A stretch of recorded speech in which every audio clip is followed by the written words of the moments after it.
Hello everyone, you are welcome to the B arts topper, जहाँ पे आपको BA का स्टडी मटेरियल मिलता है as per the syllabus of Punjab university. And इस वीडियो लेक्चर में हमने बीए 6 सेमेस्टर में इंग्लिश कंपलसरी का जो फर्स्ट चैप्टर है the diary of a young girl, इसके शॉर्ट क्वेश्चन आंसर्स करने हैं। तो इसकी समरी हमने प्रीवियस लेक्चर में की थी, आप उसको चैनल पे विजिट करके देख सकते हो। So please subscribe to the B arts topper. And आज इसमें हमने शॉर्ट क्वेश्चंस करने हैं। फर्स्ट क्वेश्चन है, how does Anne describe the sufferings of the Jews in Nazi Germany. पहले तो क्वेश्चन को समझिए। देखो, क्वेश्चन में ये पूछा गया है कि नाजी जर्मनी का जर्मनी में नाजीज का जब रूल था सेकेंड वर्ल्ड वॉर के टाइम पे, उस टाइम पे ज्यूज की जो सफरिंग्स थी, ज्यूज को जो कुछ भी वहाँ पे सहना पड़ा, उसको एन ने कैसे अपनी डायरी में डिस्क्राइब किया है। Answer is, Anne's diary vividly describes the sufferings that the Jews had to undergo in Germany and other European countries controlled by the Nazi during the Second World War। तो second world war के time पे Germany और दूसरी जितनी भी European countries में Nazis का rule था, वहाँ पे ज्यूज़ को जितनी भी सफरिंग्स, उनको टॉर्चर वगैरह जो भी सहना पड़ा, उसको एन की डायरी बहुत ही क्लियरली डिस्क्राइब करती है। The Jews were arrested, tortured, imprisoned and put into lonely cells. Jews को अरेस्ट करके उनको बहुत ही ज़्यादा उस टाइम पे टॉर्चर किया जाता था नाजी पुलिस के द्वारा। उनको प्रिजन्स और लोनली सेल्स में भेज दिया जाता था। Some were sent to concentration camps and even gas chambers. अब कुछ को तो कंसंट्रेशन कैंप्स और इवन गैस चैम्बर्स में भी भेज दिया जाता था, और यहाँ पे उनको सफोकेट करके मार दिया जाता था। Those who went into hiding had to undergo all sorts of difficulties. और जो कुछ लोग इससे बच जाते थे वो छुप के रह रहे थे, अपने घरों को छोड़ के उनको हाइडिंग में रहना पड़ा था। मतलब पुलिस से उनको किसी तरह से अनडिस्क्लोज प्लेसेस पे छुप के रहना पड़ा था। और जो हाइडिंग में रह भी रहे थे उनको बहुत सारी डिफ़िकल्टीज़ फेस करनी पड़ी थी, क्योंकि वो हमेशा ही एक डर में रह रहे थे कि कहीं उनको पुलिस पकड़ ना ले। And still they lived in the fear of being caught by the police. Some, like Anne towards the end, were so restless and panic-stricken that they would prefer death to living in panic every day। कुछ N की तरह तो and में मतलब जैसे 2 साल लगभग उनको हो गए थे हाइडिंग में रहते हुए, लास्ट में वो इतने रेस्टलेस और पैनिक स्ट्रिकन हो जाते हैं कि वो इस रोज़ के पैनिक से तो डेथ को प्रेफर करने लग जाते हैं। वो ये भी सोचना स्टार्ट कर देते हैं कि अब ये रोज़ जो हम डर में रह रही हैं कि हमें डेथ ना आ जाए, हमें पुलिस ना पकड़ ले, इससे तो हमारी एक ही बार में सबकी डेथ हो जाए तो हमारी इस सफरिंग्स का एंड हो जाएगा, ऐसा भी वो सोचने लगते हैं। ठीक है, तो इतनी उनकी मिजरेबल कंडीशन थी जिसको एन की डायरी बहुत ही क्लियरली डिस्क्राइब करती है। ठीक है, क्लियर। नेक्स्ट क्वेश्चन है, Anne refuses to be despaired in spite of the fear and tension all around her. Substantiate this statement with textual evidence.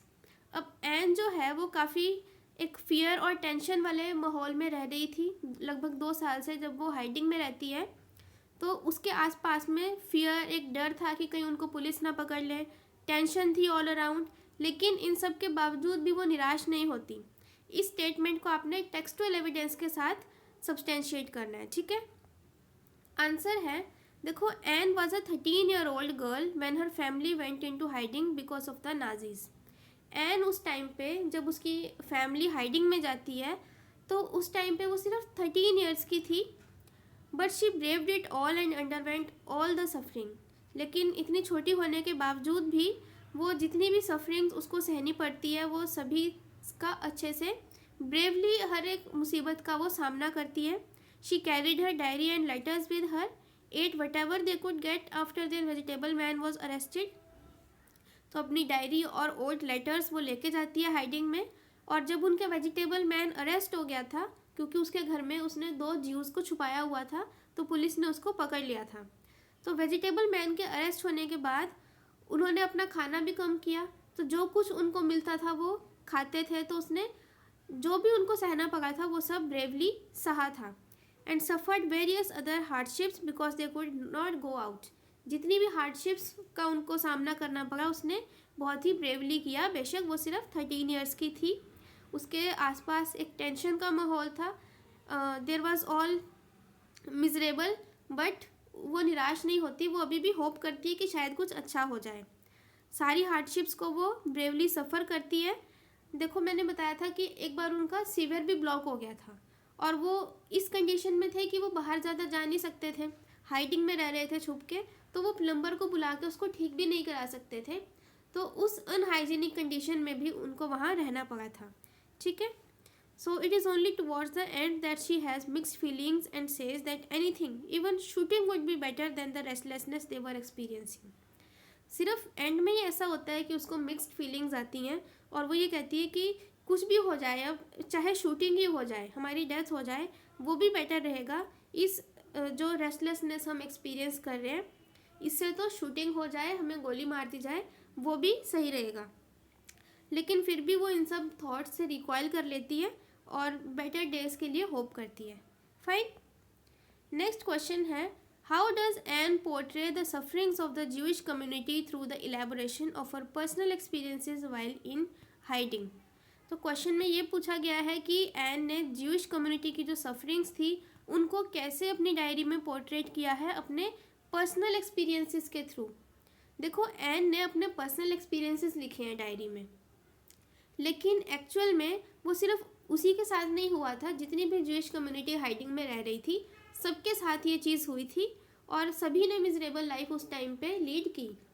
और एक बात और कि ये जो चैप्टर है आपको ना एक सेंट्रल आइडिया मेनली पता होना चाहिए कि ज्यूज़ की सफरिंग्स को इस चैप्टर में दिखाया है। तो क्वेश्चन किसी भी फॉर्म में आए आपने उसको थोड़ा बहुत मोल्ड कर लेना है, बाकी सेंट्रल आइडिया तो ऑलमोस्ट सेम ही है, ठीक है। सभी में एक ही बात को थोड़ा सा घुमा फिरा के बताना है। तो जो एंट्रीज हैं एन की डायरी में, the entries in Anne's diary describe her own experiences while her family was hiding. तो जब उसकी फैमिली हाइडिंग में रह रही थी, उसने जो अपनी डायरी में एंट्रीज की हैं वो उसकी पर्सनल एक्सपीरियंसेस हैं। But her suffering is an example of the agony, pain, torture and death that the Jews underwent in Nazi Germany and the Nazi controlled areas in Europe during the second world war. लेकिन उसके ये जो experiences हैं ये एक example हैं जितने भी पेन, टॉर्चर और डेथ ज्यूज़ को सहनी पड़ी थी नाजी जर्मनी के टाइम पे, जब नाजीज़ का कंट्रोल था जर्मनी और दूसरी भी यूरोपियन कंट्रीज़ में सेकेंड वर्ल्ड वॉर के टाइम पे। ज्यूज़ को अरेस्ट किया जाता था, the Jews were arrested, tortured, imprisoned and sent into concentration camps and even to gas chambers. Those who went into hiding led a miserable lives, deprived even of the basic necessities of life. तो ये सब repetition ही है answer में कि वही सब बताना है कि मिजरेबल लाइफ थी, उनको इम्प्रिजन करके टॉर्चर किया जाता था, अरेस्ट कर लिया जाता था और उनको मार भी दिया जाता था। और जो हाइडिंग में रह रहे थे तो काफ़ी मिजरेबल लाइफ में वो रह रहे थे, बेसिक नेसेसिटीज़ भी उनके पास नहीं थी अपनी। और and yet all of them lived in fear of being arrested and killed. तो जो भी वो हाइडिंग में रह रहे थे हमेशा ही वो एक डर के माहौल में रह रहे थे कि कहीं उनको अरेस्ट ना कर लिया जाए या मार ना दिया जाए, ठीक है। अब अगला क्वेश्चन जो आपकी बुक में है वो है एनोटोनेट द फॉलोइंग। एनोटोनेट का मतलब होता है कि आपको आपकी बुक के चैप्टर में से कुछ लाइंस दी गई हैं जिनको आपने थोड़ा इलेबोरेट और एक्सप्लेन करना है। जैसे इसका फर्स्ट पार्ट है, into hiding, where would we go, in a town और the country, in a house और a cottage, when, how, where. तो देखो ये जो लाइंस है ना, ये एन सोच रही होती है जब हाइडिंग में जाने का वो प्लान करते हैं, तो वो ये सोचती है कि हम हाइडिंग में कब जाएंगे, कैसे जाएंगे, और किसी टाउन में जाएंगे या किसी और दूसरी कंट्री में जाएंगे, कहीं दूसरे घर में जाएंगे या कॉटेज में जाएंगे। तो इस तरह के उसके माइंड में ना क्वेश्चंस आने स्टार्ट हो जाते हैं, इनको आपने एक्सप्लेन करना है। तो हाइडिंग से पहले जब वो अपने घर पे ही थे, हाइडिंग में जाने का जस्ट प्लानिंग उनकी चल रही थी, तो इस तरह के क्वेश्चंस उसके माइंड में आते हैं, ठीक है। तो आंसर आपने लिखना है, देखो Anne was a Jew, here she refers to the plight of her family during the second world war when the Nazis ruled Germany, they tortured and killed Jews. And जब उनको कॉल अप नोटिस आता है, मागट को call up notice आता है Nazi police का, तो उस टाइम पे फैमिली प्लान करती है कि हम हाइडिंग में जाएंगे। And did not know where the family would go, Anne को नहीं पता था कि हमारी जो फैमिली है वो कहाँ जाएंगे। हम एक छोटे से शहर में जाएंगे या किसी गांव में जाएंगे, whether to a small town और a village. She did not know whether they would go into another house और अ कॉटेज, कि हम किसी दूसरे घर में जाएंगे या कहीं झोपड़ी बना के रहेंगे। She did not know how long their hiding was to last and how they were going to live. उसको नहीं पता था कि कितनी लंबी उनकी ये हाइडिंग चलने वाली है और किस तरह से वो वहाँ रहेंगे। तो इस तरह के क्वेश्चंस उसके माइंड में स्टार्ट हो जाते हैं, तब उसने ये लाइन कही थी, ठीक है। नेक्स्ट, एनोटेट द फॉलोइंग का बी पार्ट है, it's a great blow to us, not only that because those poor Jews are balancing on the edge of an abyss, but it's terrible for the man himself. अब देखो इस question को थोड़ा ध्यान से समझिए। It is a great blow to us, ये हमारे लिए एक शॉकिंग न्यूज़ है, नॉट ओनली बिकॉज जो पुअर ज्यूज़ हैं वो एक एबिस के एज पे बैलेंस कर रहे थे।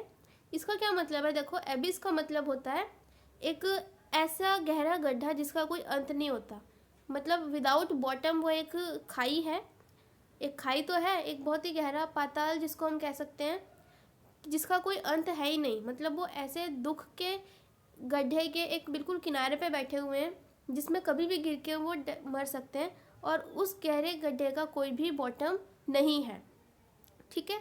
तो उनके दुख का कुछ भी अंत नहीं था, ऐसे एज पे वो बैलेंस कर रहे हैं। लेकिन ये टेरिबल है फॉर द मैन हिमसेल्फ, ये उस मैन के लिए भी बहुत ही टेरिबल है।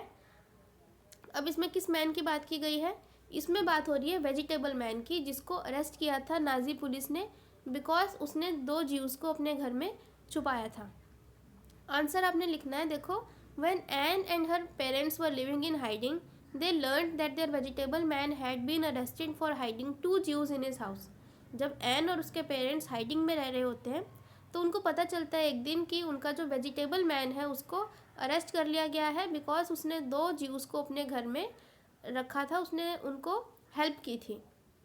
तो ये एक ग्रेट ब्लो है, एक सडन शॉक था उनके लिए, एन और उसकी फैमिली के लिए, सिर्फ इसलिए नहीं कि अब उनको विदाउट वेजिटेबल्स रहना पड़ेगा, जबकि मेन बात ये थी, मेन थिंग वॉज, यहाँ पे आई आएगा, ठीक है। Main thing was that he was arrested for giving shelter to Jews.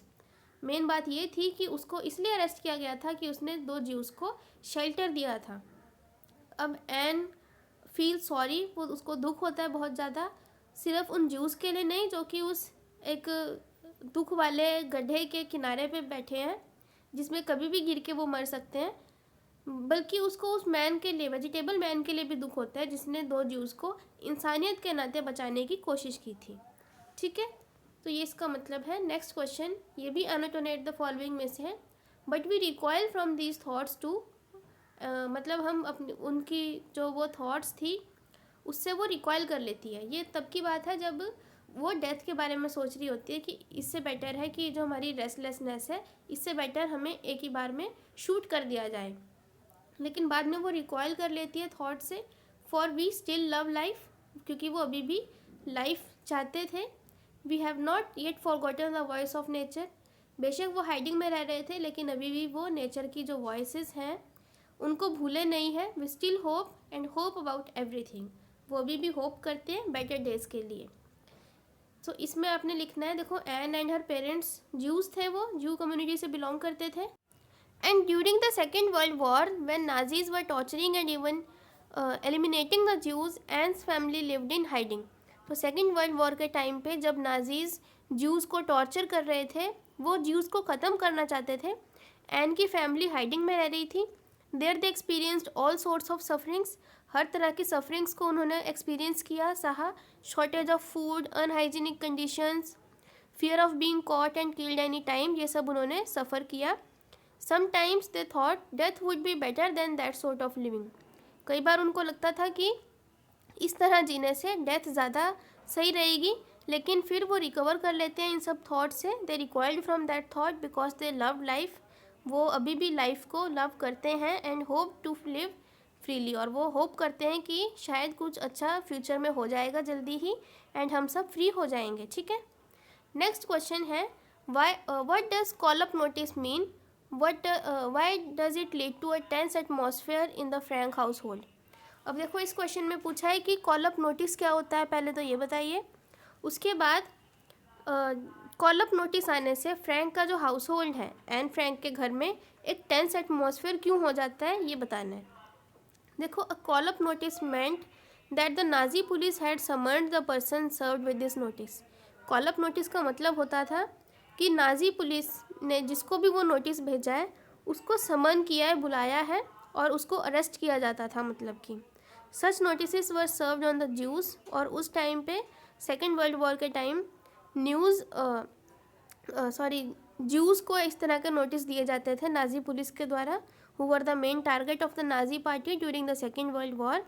A person who was given such a notice was arrested, tortured, put into prison, sent into concentration camp, and if he was not lucky, into a gas chamber.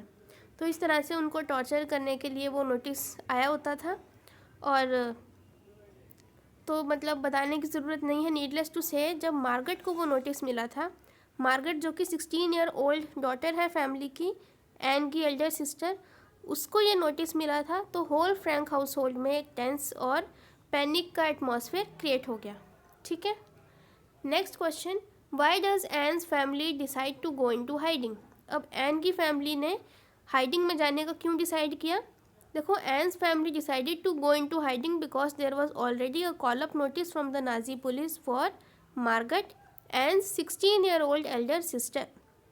देखो, Anne की family ने इसलिए decide किया था hiding में जाने का because उनको एक कॉल अप नोटिस मिला था नाजी पुलिस से मार्गरेट के लिए. किसके लिए मिला था. मार्गरेट जो कि एन की 16 ईयर ओल्ड उसकी बड़ी बहन है. As the family was Jewish, क्योंकि फैमिली जूइश है, they were the target of the Nazi police, तो वो नाजी पुलिस का टारगेट भी थे. Anyone who received a call up notice was arrested, tortured and imprisoned and even killed. So ऐसा सब होता था जिनको भी वो कॉल अप नोटिस मिलता था. तो इसीलिए मार्गरेट को वहाँ पे भेजने के बजाय फैमिली ने डिसाइड किया कि हम हाइडिंग में जाएंगे. So rather than send Margaret to the Nazi police station where anything could have happen to her, the family decided to go into hiding at an undisclosed place. तो एक undisclosed place पे वो hiding में गए थे.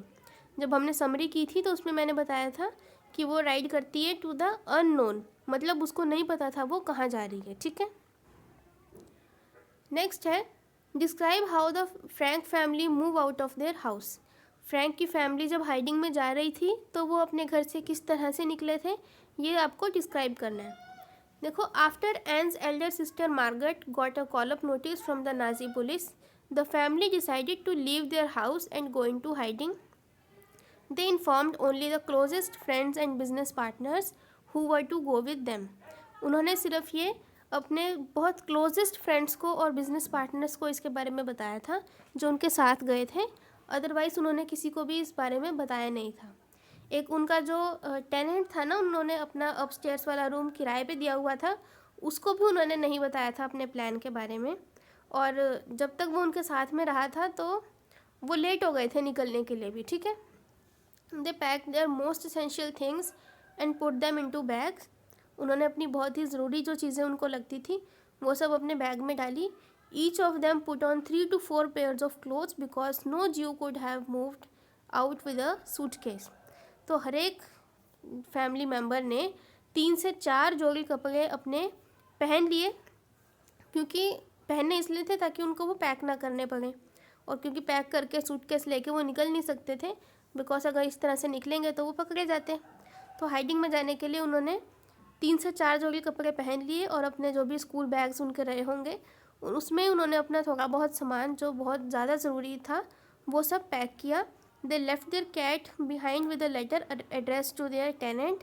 Tenant मतलब उनका किराएदार, उसको उन्होंने एक लेटर लिख के अपनी कैट को वहाँ पे छोड़ दिया था कि उनकी जो कैट है वो उसको नेबर में दे दें, so that it could find shelter with some neighbour, ताकि उनकी जो कैट है उनकी पेट उसको किसी पड़ोस में शेल्टर मिल जाए. The whole family then left for an undisclosed destination. फिर इसी तरह होल फैमिली ने अनडिस्क्लोज्ड डेस्टिनेशन की तरफ को अपना घर छोड़ दिया. ठीक है. नेक्स्ट क्वेश्चन है, how does Anne portray the world turn topsy turvy in her diary entry on 25 May 1944. What particular event led to that. अब देखो, एन ने अपनी डायरी में जो एंट्री की थी 25 मई 1944 को, उसमें उसने बताया है कि वर्ल्ड टॉपसी टर्वी हो गया है. टॉपसी टर्वी का मतलब है अस्त व्यस्त या सब उलट पुलट हो गया है वर्ल्ड में. तो सारा वर्ल्ड टॉपसी टर्वी हो गया है, ऐसा उसने अपनी डायरी में बताया है. लेकिन उसने ऐसा क्यों कहा है, मतलब what particular event led to that, ऐसा कौन सा एक इवेंट हुआ था जिसने जिसके कारण उसने वर्ल्ड को टॉप्सी टर्वी बताया है। यह अपने आंसर में बताना है। देखो, due to the racist attitude of the Nazis during the second world war the whole world had turn topsy turvy. ऐसा एन ने अपनी डायरी में पोर्ट्रे किया है कि नाजीज का जो रेसिस्ट एटीट्यूड था सेकेंड वर्ल्ड वॉर के टाइम पे, उसने वर्ल्ड को टॉप्सी टर्वी बना दिया है, सब उलट पुलट करके रख दिया है वर्ल्ड में, because Jews were arrested, tortured, imprisoned and sent to concentration camps. तो सोसाइटी में जो एक रिस्पेक्टेबल पोजीशन पे भी जो लोग थे, लेकिन रेसिस्ट एटीट्यूड के कारण क्या हुआ था कि कभी सोसाइटी में जो एक रिस्पेक्टेबल पोजीशन पे लोग थे, अब क्या था कि अगर वो ज्यू हैं तो वो मतलब कि उनको अरेस्ट कर लिया जाता था और उनको टॉर्चर किया जाता था, चाहे उनकी कोई भी पोस्ट पहले रही हो, ठीक है। एंड जो क्रिश्चियंस थे उनको भी मतलब इसलिए नहीं छोड़ा जाता था, अगर वो ज्यूज़ की हेल्प करते थे तो क्रिश्चियंस को भी छोड़ा नहीं जाता था। ज्यूज़ को तो मारा ही जाता था, लेकिन अगर क्रिश्चियंस ज्यूज़ की हेल्प कर दें, उनको शेल्टर दे दें इंसानियत के नाते, तो उनको भी नहीं छोड़ा जाता था। The particular event that Anne refers to in her diary entry of 25 May 1944 is the arrest of their vegetable man. तो इसमें उसने उनका जो वेजिटेबल मैन अरेस्ट हो गया था, उस पर्टिकुलर इवेंट की बात की है कि उसने 2 ज्यूज़ को अपने घर में शेल्टर दिया था, जिस कारण से उसको नाजी पुलिस ने अरेस्ट कर लिया। तो इन शॉर्ट हम कह सकते हैं कि जो भी नाजी पार्टी का मेंबर नहीं था, उसको नहीं पता था कि अगले ही पल उसके साथ क्या हो जाए, ठीक है। Next question, when Miep sends the currant cake why does Anne think that she is ridiculing them. अब देखो, मीप कौन है? एन के फादर की बिजनेस पार्टनर और फैमिली फ्रेंड है मीप। उसने एन की फैमिली को करंट केक दिया था। करंट का मतलब है कि किशमिश होते हैं ना, जो ड्राइड ग्रेप्स होते हैं, उस फ्लेवर का उसने केक सेंड किया था मीप ने एन की फैमिली को। तो उसको उसमें ऐसा लगता है कि ये हमारा मजाक उड़ा रही है, एन को ऐसा लगता है। ऐसा क्यों लगता है? देखो, मीप एक बिजनेस पार्टनर है एन के फादर की और फैमिली फ्रेंड है। वो हाइडिंग प्लेस पे आती है एन की फैमिली जहाँ पे रह रही होती है, और विट्सन के दिन, विट्सन मतलब उनका एक फेस्टिवल है जो वो वहाँ पे सेलिब्रेट करते होंगे। We don't have an idea of this festival because we are Indians. तो उनकी कंट्री में वो विट्सन सेलिब्रेट करते हैं। तो उस टाइम पे वो करंट केक सेंड करती है। Miep sent Anne's family currant cake with the note happy Whitsun. तो उस पर हैप्पी विट्सन लिखा होता है। तो ये वर्ड पढ़ के मीप एन को ऐसा लगता है कि मीप उनका मजाक उड़ा रही है, रिडिक्यूल कर रही है। इसका रीज़न ये है कि एन की फैमिली जिस कंडीशन में रह रही थी हाइडिंग में, एक पैनिक में वो रह रहे थे, मिजरेबल लाइफ वो जी रहे थे। तो यहाँ पे हैप्पी कुछ भी था नहीं उनके लिए खुश होने की कोई भी बात नहीं थी, बिकॉज उनकी लाइफ बहुत ही ज़्यादा मिजरेबल थी। दैट इज़ वाई उसको लगता है कि मीप उनका मजाक उड़ा रही है हैप्पी विट्सन कह के। तो ये उसको रिडिक्यूलिंग लगते हैं हैप्पी विट्सन वर्ड्स। लेकिन मीप एक फ्रेंड थी, उनकी फैमिली फ्रेंड थी, उसके फादर की बिजनेस पार्टनर थी। उसका ऐसा कुछ इंटेंशन था नहीं, जस्ट उनकी मिजरेबल कंडीशन के कारण एन को ऐसा लगता है, ठीक है। तो वो ऐसे परेशान हो जाती है कि जब वो हैप्पी विट्सन कहती है कि happy you know this condition happy, इसमें हैप्पी क्या है हमारे लिए तो इसलिए उसको बुरा लगता है। Discuss how Anne presents her conflict of wishing to live and to die at the same time. अब एन के जो एक कॉन्फ्लिक्टिंग व्यूज़ हैं, वो एक ही बार में जीना भी चाहती है और मरना भी चाहती है सेम टाइम पे। ये जो उसकी विशेस थी कॉन्फ्लिक्टिंग थी, बिकॉज एक ही टाइम पे वो डेथ भी मांग रही थी और लाइफ के लिए भी होप कर रही थी। इनको प्रेजेंट करना है।